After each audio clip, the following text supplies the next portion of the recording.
you can use in your own drawings. I'm going to be drawing Godzilla here and multiple Godzillas. I'm kind of not really sure what version that is over here. So we got the Godzilla, more of the traditional in the, kind of the American movies right now. Godzilla here. Kind of my own wacky version of Godzilla up there. And kind of back here be, I was thinking about putting Shin Godzilla back here. The really crazy looking one, the really wild one with the Muppet eyes and stuff like that. So, but we want to go in here and I want to talk to you a little bit about texture. Texture is something that every single one of you brings up to me. Everybody that, in every class, everything, I'm always hearing about texture and how that affects everything. It's going to sound kind of like a cop-out to talk about texture, but I'm going to say texture is pretty easy, honestly. I think texture is probably one of the easiest parts of art, in my opinion, as far as like the whole drawing stuff goes. Because I think the hard part is not so much the texture. I think the hard part is actually the construction and kind of like the design of your character and what's going to happen. You know what I'm saying?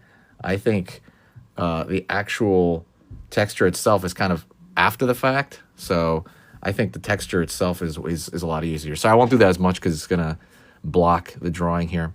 But let me wait a little bit longer till a few more people come in, and just a tiny bit, a few more seconds here, and I'll talk about texture and how you can do it, and kind of an easy way to kind of get a quick read on it, and kind of the things that I do when I'm doing texture. But first and foremost, when you're doing any kind of texture on like dinosaurs, on Godzilla and monsters, on rocks or buildings or any of that stuff, you got to remember that the texture is only going to be as good as the foundation that it's on. So that's what I meant by like the structure that it's on, the base drawing underneath it. That's kind of matter the most. Okay, that's just something to remember, that the base drawing itself is going to matter more than the texture. The texture is like the frosting on the cake, right? It's the little details of just kind of, it's just the little extra details of stuff. That's really all texture is, in my opinion. So that's why I think it's really easy to kind of do, and I think it's pretty easy to teach generally. But just kind of going over here, fixing the construction of Godzilla a little bit more, adding a couple of little things. I'm using a Pilot High-Tech C, I believe it's called. But yeah, very, very amazing. I guess what you call this, like a pilot pen or something. It's not a ballpoint pen, that's for sure. But I, it's hard not to go into details with this pen, because the minute you touch it, it's like the ink comes off, very fine, and you can get a lot of super cool little details that you can't with like other fountain pens that drip all over the place. But yeah, there's a technique to it. I want to do one of these with a brush pen as well at some point. So if you just came in right now, I'm about to talk about texture a little bit. I'm going to teach a couple of things about that, if that's something you want to learn about or not. Yeah. So like I said, texture in general is great. Sorry, I was kind of like thinking about that right there. Okay, let me get into it. Okay, so real quick, texture.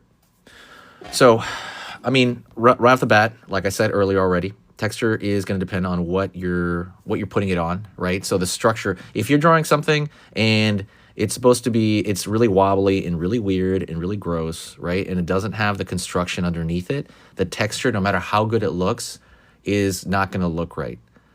Okay, if you put scales on something that, it's supposed to be a dinosaur, but the dinosaur is kind of wobbly and weird and doesn't have the right construction, it's just going to look like a pretty, like, weird rock, So just kind of keep that in mind, okay? So I would say texture, as far as the way I do it, is more about indication. And so let's talk about what indication is, because a lot of people don't know what that is either, okay? So indication, just to make it obvious, indication would be, let's zoom in here real quick so I can tell you about this. So let's take, I don't know, a surface, whatever that may be. Let's take two surfaces right here, okay? And I can make it super simple, super ultra simple, okay? So let's take this surface, and the surface is, let's just say, really bumpy. Let's say it's like a net or something like that, right? Let's just do that, make our little net here, and then we're gonna do it the other way. right here. Something like that. Okay. Let's say we have our surface here, and we've drawn every part of that net. So that net has all the details into it that it needs. That it has. It's just, it is what it is, right? There's no indication about it. But indication, right, would be something like, let's say for this net, maybe we draw something like, something like that. I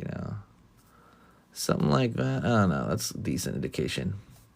Indication would be like, if we're trying to draw like a net, we only draw little parts of it, and then the viewer fills in that other stuff with their mind. They're like, oh, okay, I get it, it's a net. And then there's styles to the indication, like, oh, I'm just going to draw a couple of these lines over here, not that much, but you're only drawing a portion of it, and the viewer is going to fill that in with their head, and they're like, oh, I get it, And so that's kind of what I'm doing over here. If you look over here, this guy, let's zoom out a little bit. Let's zoom out 1 second. So if we zoom out to Godzilla right here, that's what I'm doing here. I'm not drawing every single scale on his body. I'm doing these little curved U marks right here.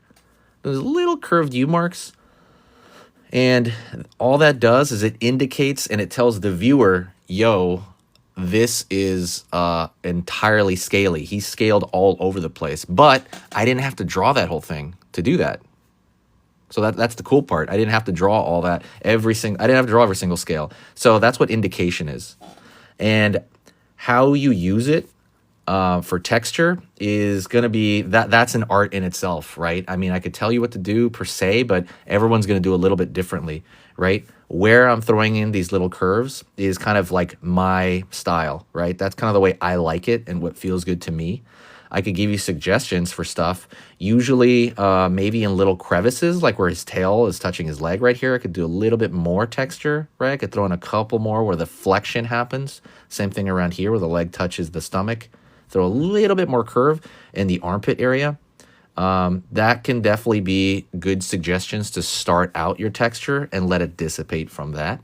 But again, we're all different artists, right? We're all going to be doing different things. So like when you start doing stuff, you do stuff that you're going to do this trial and error in your mind that feels good or not good to you, right? To your eye.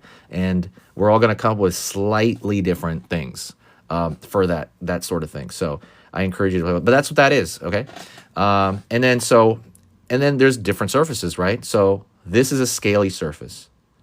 But this spikes, they're more like, I think, I don't know, are they keratin? I'm not sure what they are, right? They're in a real animal it would be like keratin, I think. This is more like a rock, basically, right? It's a different it's a different material. So this material, it wouldn't be like all bumpy like that. It's more like granular. So I would probably leave it like this, just leaving these little, lines. I probably wouldn't even put much texture on this, I think, at this point, because I think all the texture on something like these rocks is going to be so tiny, at least from the way we're drawing him right now, that I probably wouldn't do that. I'd probably focus the stuff around here. But I hope that concept, makes a lot of sense. And I'm going to go over it again one more time, okay? Just so you understand it. But that would be like probably the biggest thing with texture is that indication as far as drawing like this. You can totally, by the way, see, that's another thing. This is what I mean by style. You can totally draw every single scale on him if you want. If you choose to, you're like, hey, I just want to draw every single little freckle or whatever the heck on him. You can totally do that. I mean, it just depends what kind of drawing you're doing. And I urge you to be careful if you want to draw every speck on him, because sometimes it can break the drawing. So it might take more technique to be like, okay, I don't want to overdo it. And you know what I mean? It's going to attract too much attention. He's going to look like he's covered in a giant net, right? And there's just so much more to mess with. It's so much easier to just indicate, and it actually can look more attractive to the viewer a lot of times because it'll look a little bit stylized. But yeah, let's go over that one more time just to kind of, now you're going to know what that is. You're going to know what indication is and kind of how you use that within texture. I mean, basically that's the way I use texture. And there's so much more, by the way, involved in texture that I can talk about another time, but this is just like a short lesson here. So really quick, let's zoom back in, just a kind of review. So in indication, let's do like 1 and 2. And these are equal, okay? Let's just say they're equal. Wow, that equal sign is like, damn. Hold on. Equal. Ignore that. So indication, when we're talking about texture, imagine this is a net. You're drawing every single strand on that net. There's no indication there. You're just drawing what it is, right? Indication would be something like this. Drawing maybe just like the corners of it, maybe like just the edge, enough of the net, you know? And again, that's going to be different for everybody. But you draw enough of the net that the viewer understands that there's a net there, right? You see it all the time. Start looking at it through comics and even in animation sometimes. You'll see it, they indicate. They don't draw every single net in the background of like a comic usually, right? If they have like a tennis net up, right? You're drawing these little parts and you're drawing enough of it that the viewer automatically knows, yo, oh, that's a net. It's filled out. Cool, right? And then that's what you do. You carry that, whoopsie. Then you carry that over. Let me zoom out real quick. Sorry, be patient with me. Sorry, I'm gonna pinch here. How do I zoom out? I just zoomed out. Oh my gosh. Okay, cool. So, and that's what we're doing here with the texture of Godzilla's scales, right? The texture right here is we're just drawing these little like curvature shapes, right? And try to spread them out or whatever. And you try not to do them too evenly, right? Because this is an organic creature. And we're doing that. And what we're doing is we're indicating the texture of Godzilla. So that's pretty much it. It's an indication of this. If you remember that, by the way, you're going to use that for life. Probably. I use that almost every drawing. I use indication constantly for texturing, for anything like that. I mean, unless it's just a straight line drawing. But anyways, that's it. Now you know what indication is. If you have any questions, drop them below. Hit me up. Any of that stuff. Go pick up stuff at the store. Check that out. And I'm going to see you tomorrow, okay? Thank you so much for watching, and I'll talk to you next time, okay? Whoops, daisy.